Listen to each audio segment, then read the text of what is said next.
If you're someone who is afraid of losing people, roles, or versions of yourself, and that fear quietly controls your decisions, then this video is for you. This is about understanding who you are beneath what can be lost. Welcome to the Mind Truth. Before we begin, write in the comments your own "I am" affirmation of the day 3 times and 3 things you feel genuinely grateful for right now, no matter how small. This simple act helps the mind settle and prepares it to receive what follows. Now let's begin. Chapter 2, Part 1. The confusion has been fully admitted. The resistance has collapsed. Now Krishna responds, and he does not begin by easing emotion. He begins by correcting understanding, because emotion born from misunderstanding cannot be resolved by reassurance. The problem addressed first is very specific. Sorrow feels justified, but it is misplaced.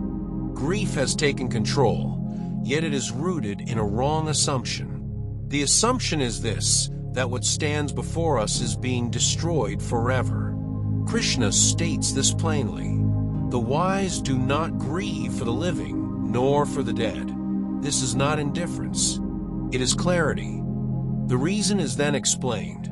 There was never a time when the self did not exist, and there will never be a time when it will cease to exist. Existence does not begin with the body, and it does not end with the body. The body changes. Childhood passes into youth. Youth passes into adulthood. Adulthood passes into old age. Each phase replaces the previous one. And yet, through all of this, there is a continuous sense of I. The experiencer remains while the form changes. Death is not treated as a special event. It is simply another change of form. What changes is the body. What observes the change does not end. This is the first solution of the Bhagavad Gita.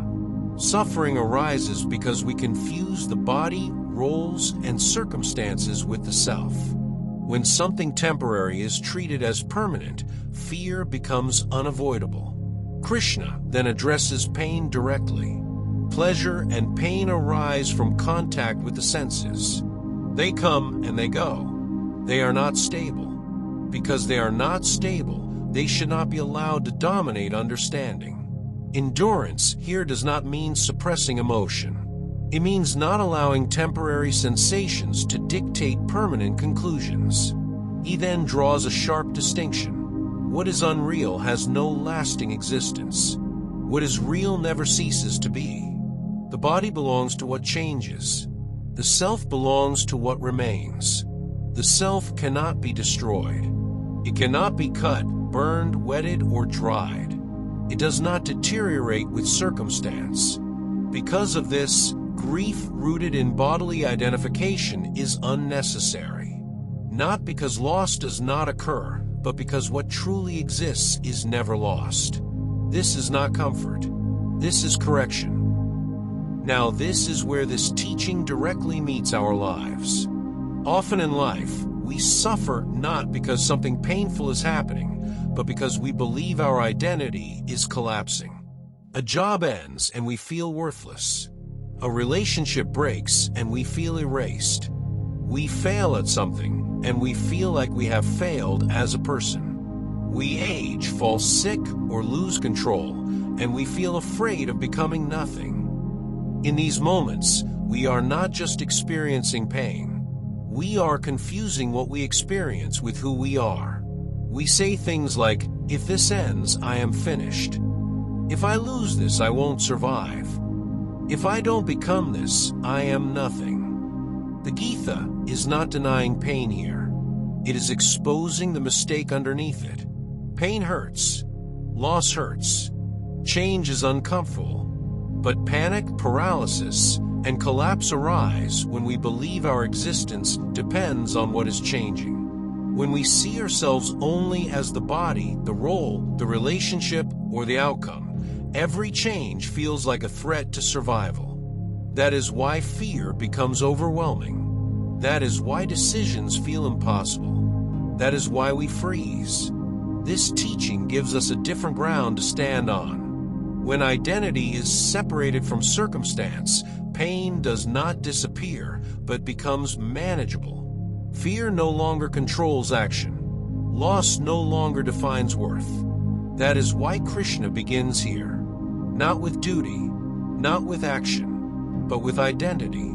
Because without knowing what we are, every decision will be driven by fear of loss. This part of the Gita gives the first real answer. You are not what changes.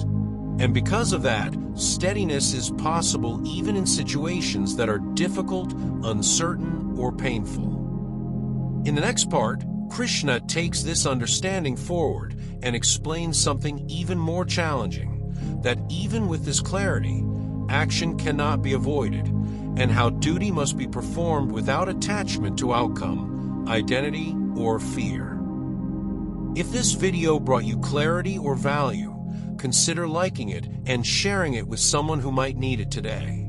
Please subscribe, and thank you for being here.